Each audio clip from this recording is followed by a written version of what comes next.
Hello kidney educators. मैं यह बता दूं कि आप रजिस्ट्रेशन करने के बाद आपको क्या करनी है, कैसे करनी है, स्टेप बाय स्टेप प्रोसेस जो है इस वीडियो में आपको मिलेगा। तो जो मैं आपको बताने वाला हूं अगले 10 मिनट में, तो वो ध्यान से सुनिए, आपको यही सब कुछ करना है। फिर भी अगर मन में कुछ डाउट हो और नहीं समझ में आ रहा है तो हमें ज़रूर कॉन्टैक्ट कर लीजिएगा, गलती मत करिएगा, ठीक है। जितने बार भी कॉन्टैक्ट करना है कर लो, सारा कुछ आप सीख के घर पे करो एंड आपकी जो रीनल फेलियर यानी आपकी किडनी की जो प्रॉब्लम है वो जड़ से सॉल्व हो जाए, हमारी यही इच्छा है, ठीक है। तो चलिए हम बात करते हैं स्टेप बाय स्टेप प्रोसेस क्या होना चाहिए। देखिए स्टेप नंबर 1, देखिए स्टेप 1 में पहले आपको डाइट को सुधारना चाहिए। अगर डाइट सुधर जाए ना तो आपकी प्रॉब्लम 50% मानो सॉल्व हो गई, ठीक है। क्योंकि डाइट बहुत क्रूशियल है किडनी डिजीज़ में। देखिए डाइट में क्या होता है कि आपको एक चार्ट मिलती है जो ऑलरेडी हमने आपको भेजा होगा, तो वो चार्ट के हिसाब से आपको डाइट आपकी लेनी होती है। जो भी उसमें लिखा गया है, जैसे सुबह फ्रूट्स लिखा गया है, किस तरह का फ्रूट्स है। हाँ, एक चीज़ ये है कि बहुत सारे फ्रूट्स भी है वो मना किया जाता है, वो आप हमारे यूट्यूब चैनल पे जाके जेपी नेचर क्योर वहाँ पे देख सकते हैं, वहाँ पे इसके ऊपर ऑलरेडी वीडियो बना हुआ है, ठीक है। और डाइट का एक बात आप ध्यान रखिएगा, क्योंकि जो टाइमिंग है वो टाइमिंग में भी सही तरीके से खाना ज़रूरी है, ठीक है। अगर आपकी पोटेशियम बढ़ गया है या और कोई दिक्कत है तो हम पर्सनली हमसे कांटेक्ट करके शेयर कर सकते हैं। आपकी जो रिपोर्ट है वो देखने के बाद हम जो है डाइट चार्ट आपको कस्टमाइज़ करके देते हैं। तो आप आशा करता हूँ डाइट अच्छे से आप जो है खा रहे हैं एंड अगर कोई प्रॉब्लम है तो कांटेक्ट कर लीजिएगा। देन स्टेप नंबर 2, देखिए स्टेप नंबर 2 में आपको जो है पोस्चरल मेडिसिन की एक जो प्रोसेस है वो प्रैक्टिस करनी है। इसका नाम है हेड डाउन टिल्ट यानी एसडीटी टेक्निक, जो हम नॉर्मली ईंट दे के करते थे ना, वही वाला। 3 ईंट आपको 4 पाई के जो 2 पाई हैं उस साइड पर देनी है, जिससे आपकी जो 4 पाई है वो 10 इंच हाइट हो जाएगा एक साइड से। तो उसके ऊपर आप लेट के ये प्रोसेस को करते थे। आप स्क्रीन के ऊपर देख सकते हो वो वाला जो प्रोसेस में बोल रहा हूँ वही वाला, ठीक है। ये करने से आपकी जो स्वेलिंग है पैर में वो कम हो जाती है, यूरिन आउटपुट थोड़ा जो है इम्प्रूव हो जाती है। बट बहुत कुछ ऐसे भी कंडीशन देखा गया है जिसमें पेशेंट को वोमिटिंग होता है, थोड़ा सिर दर्द होने लगता है, ऐसे भी होता है। जब भी ऐसा हो तो आप क्या करें, एसडीटी को ना करें, धीरे धीरे उसको बढ़ा के 1 घंटे तक लेके जाने हैं। मान लीजिए आप 5 मिनट आज कर रहे हो तो धीरे धीरे उसको बढ़ाओ, 1 घंटे तक आपको लेके जाना है, ठीक है। और बहुत सारे ऐसे भी पेशेंट हैं जो कॉन्टैक्ट करके ये पूछते हैं, सर मैं रात भर उसी पोजीशन में सो जाऊं। देखिए बिल्कुल भी ऐसा नहीं करना है, नहीं तो जो आपकी ब्लड प्रेशर वो बहुत ज़्यादा बढ़ जाएगा, तो ये और भी ज़्यादा किडनी के लिए दिक्कत करेगा। जो भी बोला जाए आपको वही करो। हेड डाउन में आप 1 घंटा लेटो, बस इतना काफ़ी है। सुबह करो, इसको खाली पेट करना बहुत ज़्यादा ज़रूरी है, ठीक है। और एक चीज़ आप ध्यान दीजिए, जिन लोगों को थोड़ा ये करने में प्रॉब्लम होती है तो वो लोग एक काम करेंगे, नॉर्मल बेड पे आप सो जाइए। सो जाने के बाद आपको आपके जो पैर है वो उठाइए, ठीक है। पूरे बॉडी को टिल्ट करने की जरूरत नहीं, पैर को उठाइए। पैर को उठाने के बाद 10 इंच का यानी 3 इंच का जितने भी हाइट था, ऐसे कुछ चीज़ जो है पैर के नीचे रखिए, उसके ऊपर पैर रखिए। मतलब आपका जो सिर से लेके कमर तक ये पोजीशन में रहेगा, फिर पैर जो है ऊपर रहेगा। इस कंडीशन में आप स्क्रीन के ऊपर देख सकते हो, उसी हिसाब से मैं जो आपको वो करनी है, ठीक है। और टाइमिंग तो आपको बता दिया, 1 घंटा आपको करनी है इसको, ठीक है। अगर दिन में 2 बार कर सकते हो तो कर सकते हो, ठीक है, कोई प्रॉब्लम नहीं है, ठीक है। स्टेप नंबर 3, देखिए स्टेप नंबर 3 जो है सबसे ज़रूरी है, जो आप बाथटब की बात कर रहे थे, हॉट वाटर इमर्सन, ठीक है।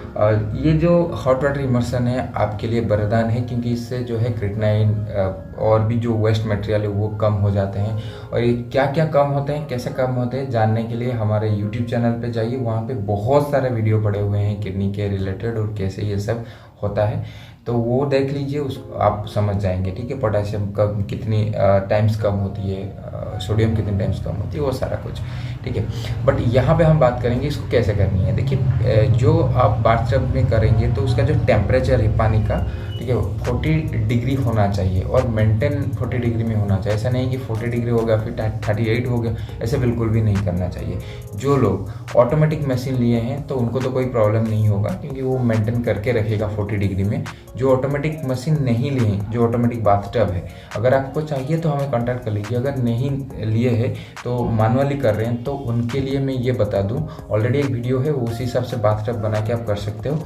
यहाँ पे कैसे 40 डिग्री को मेंटेन करना है ये मैं बोलता हूँ आपको। देखिए, पहले आप अगर आप 5-7 मिनट बाद आप देखेंगे तो टेम्परेचर 1 डिग्री डाउन होने को आएगा, मतलब 40 डिग्री में आप कर रहे हो तो 39 हो जाएगा। तो उस कंडीशन में आपको 4-5 मग जो है पानी बाथटब से निकाल देनी है, फिर गर्म पानी 4-5 मग डाल दीजिए, तो वो हो गया आपका मेंटेन 40 डिग्री में पूरा। कोई प्रॉब्लम नहीं, उसके अंदर बैठिए। और टाइमिंग क्या होना चाहिए, देखिए ऐसे तो एक दिन में 2 घंटा आपको बैठना ही है वहाँ पे। फिर भी जो लोग 55 के ऊपर हैं उन लोगों के लिए मैं बता रहा हूँ, आपको एक घंटा बैठनी है, यानी सुबह 1 घंटा, शाम को 1 घंटा। आप चाहो तो इसको सुबह कर सकते हो, नहीं तो शाम को कर सकते हो। बट अभी समर चल रहा है तो मेरे हिसाब से आपके लिए बेस्ट रहेगा सुबह कर लेना, क्योंकि गर्मी थोड़ा कम है तो वो आपके लिए बेस्ट रहेगा। फिर भी चाहो तो रात को, जो शाम को कर सकते हो, कोई मना नहीं है इसमें। बट 55 के ऊपर के लोगों को 2 बार करनी है, यानी शाम को 1 बार, सुबह 1 बार, ठीक है। अगर ये प्रॉब्लम नहीं है, आप मतलब कर सकते हो, तो कंटिन्यूस आप 2 घंटा करिए, बेस्ट रिजल्ट मिलेगा आपको।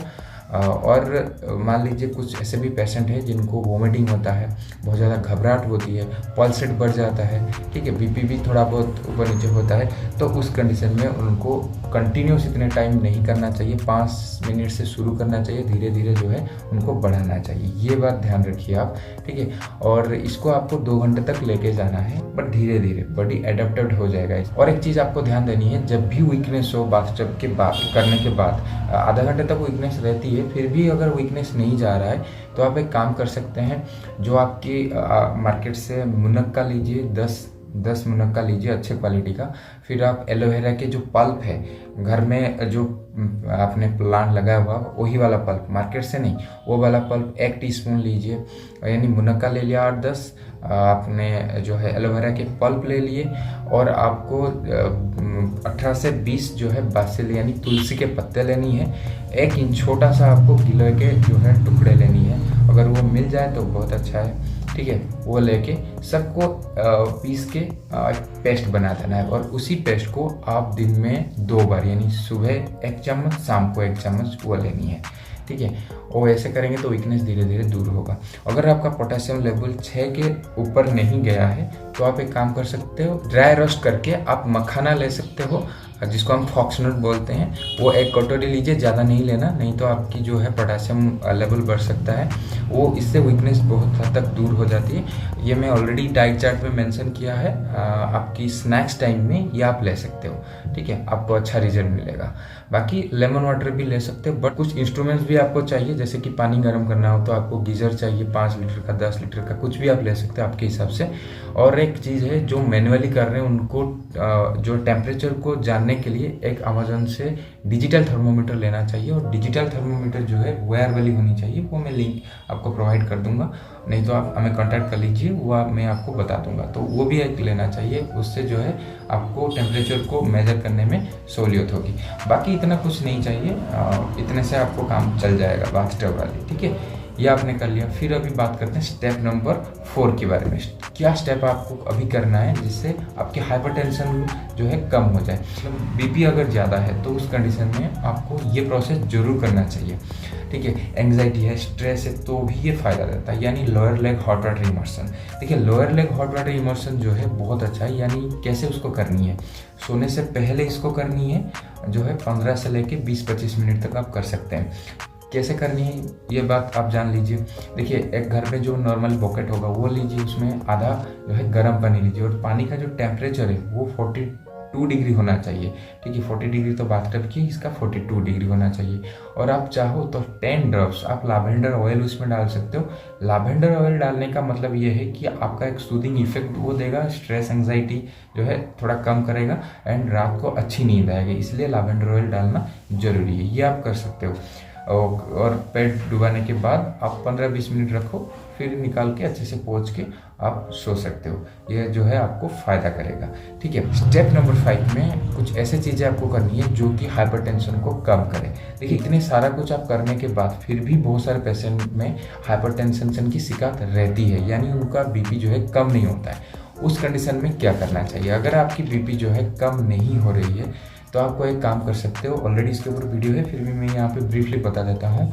जो हिबिस्कस की जो प्लांट है, उसके पत्ते, उसके फूल को आप यूज कर सकते हो।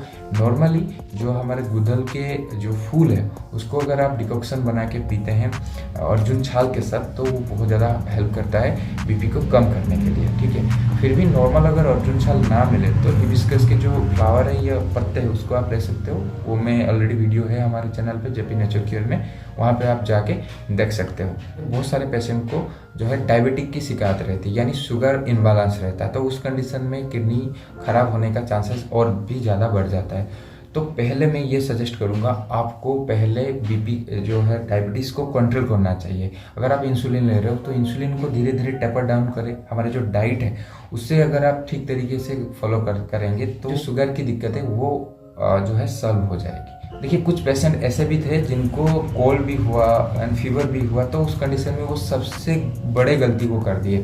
क्या वो उन्होंने किया, जब भी कोल्ड हुआ तो लोकल डॉक्टर के पास गए, वहाँ पे जाके उनको मतलब कोल्ड फीवर हुआ उनको बोला, तो डॉक्टर क्या किए कि उनको मेडिसिन दे दिया। मेडिसिन में वही पैरासीटामोल डोलो 650 mg एंड कुछ एंटीबायोटिक्स एंड अदर मेडिसिन दिया, जिस कारण से उनकी जो प्रॉब्लम थी, यानी जो क्रिएटिनिन और भी पैरामीटर्स थे, बहुत जल्दी हाइक हो गया। तो जिस कारण से उनको जो है सांस लेने में दिक्कत हुई, चलने में भी थोड़ा बहुत दिक्कत हुआ, यूरिन पास होने में भी दिक्कत हुआ एंड कॉफिंग, कंटिन्यूस कॉफिंग भी हो गया। तो इस कंडीशन को कम करने के लिए आपको नेचुरल ट्रीटमेंट लेना चाहिए। अगर आपको पता नहीं है तो हमारे साथ आप जुड़िए ना। अगर आप हमारे साथ जुड़ के भी ये गलती कर रहे हो तो ये आपकी गलती है, हमारी गलती तो नहीं है। ऑलरेडी हम बता रहे हैं कि अगर आपको कोल्ड एंड कफ हुआ है तो नेचुरल रेमेडी बहुत अच्छा है। कोई भी हॉर्ब्स लेने की जरूरत नहीं, सिर्फ हीट थेरेपी आप करके ये प्रॉब्लम को 2 घंटे में सॉल्व कर सकते हैं। ऑलरेडी इसके ऊपर वीडियो बना हुआ है, तो आप जाके देख लीजिए ना। तो क्यों इतना मेडिसिन लेके आपकी जो प्रॉब्लम है और ज़्यादा आप बढ़ा रहे। ऐसे बहुत सारे पेशेंट हैं जो ये गलती किए हैं, और जब भी हम फ़ोन हमको करते हैं तो हम बताते हैं उनको, आपने क्यों किया ये गलती, ये मत करिए।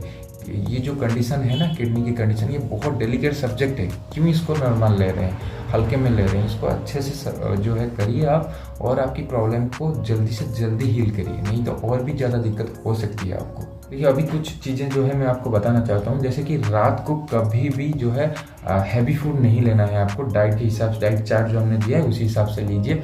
एंड उसमें जो है कभी कभी आप ओट्स ले सकते हैं, कभी कभी हल्का रोटी के साथ सब्जी ले सकते हैं। ठीक है, वो आप ले लीजिए।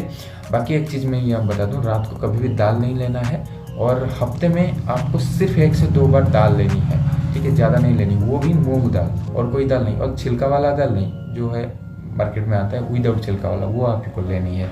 और एक चीज़ है जो आपका वाटर एंड सॉल्ट की जो इनटेक वो ठीक से होना चाहिए। अगर सॉल्ट आप बढ़ा देंगे खाना तो आपकी जो वाटर रिटेंशन वो बढ़ जाएगा, जिस कारण से आप किडनी की और ज़्यादा दिक्कत जो है बढ़ सकती है, यानी हार्ट की भी प्रॉब्लम हो सकती है। और एक चीज़ है सन बाथिंग एंड आपका जो एयर बाथ, यानी सूरज की किरणें में आप 45 मिनट्स बैठिए और खुले हवा में जाइए, वो बॉडी में लगना चाहिए, जिस कारण से ये प्रॉब्लम जो है कम होने में वो मदद करेगी। ठीक है, सिट्रस फ्रूट ज़्यादा नहीं लेना चाहिए। अगर आपकी जो है ब्लड एसिडिक हो गया तो सिट्रस फ्रूट मत लीजिए, वो आपको दिक्कत करेगा। इसलिए सिट्रस फ्रूट को हमारे जो डाइट चार्ट में कम से कम दिया हूँ, बिल्कुल मतलब इसीलिए दिया हूँ। ठीक है, क्योंकि जो है बहुत सारे लोगों को ये पता नहीं है और बहुत ज़्यादा खा लेंगे। नारियल पानी जो है मैं मना करता हूँ, क्योंकि नारियल पानी अगर लेंगे तो आपकी पोटेशियम लेवल बढ़ सकता है। जिन लोगों का पोटेशियम लेवल 6 के ऊपर है, बिल्कुल भी नारियल पानी नहीं लेना चाहिए। ग्रीन जूसेस भी मैं मना करता हूँ, क्योंकि क्या है कि हमको जो पोटेशियम लेवल है वो बैलेंस रखना चाहिए। अगर वो बढ़ जाएगा तो हार्ट के ऊपर दिक्कत आ सकती है, इसलिए मैं वो भी मना करता हूँ। आप मूली ले सकते हैं, जो सलाद में वो मूली, गाजर, जो है ककड़ी, फिर टमाटर, ये सब लेके आप वो खा सकते हैं। ठीक है, और प्रोटीन लॉसेस जिन लोगों को हो रहा है तो कोई घबराने की ज़रूरत नहीं है। अगर 1 या 2 प्रोटीन लॉसेस भी हो रहा है तो ये डाइट को अच्छे से फॉलो कीजिए, वो धीरे धीरे कम होगा। बाथ जब वो ठीक से करिए तो कोई दिक्कत नहीं रहेगा। ठीक है। और एसिडिक अगर ब्लड हो रहा है तो उस कंडीशन में आपको खाने का जो सोडा है ना, सोडियम बाइकार्बोनेट, वो आप यूज करिए। 1 चम्मच आप यूज कर सकते हैं। अगर आपका जो लेवल है 14 तक है, 14-15 तक है, 1 चम्मच दिन में 2 बार आप ले सकते हैं, ठीक है। वो डिटेल जानने के लिए हमें कंसल्ट कर लो, हम बता देंगे आपको। Thank you. और नेक्स्ट वीडियो में कुछ ऐसे ही इन्फॉर्मेटिव जो चीज़ें हैं वो मैं लेके आऊँगा, तो आप ध्यान से हमारे चैनल को भी फॉलो कीजिए, वहाँ पे भी बहुत सारी चीज़ें डलती है, तो आपको जो है सुविधा होगा इस चीज़ों को करने के लिए, ठीक है। Thank you.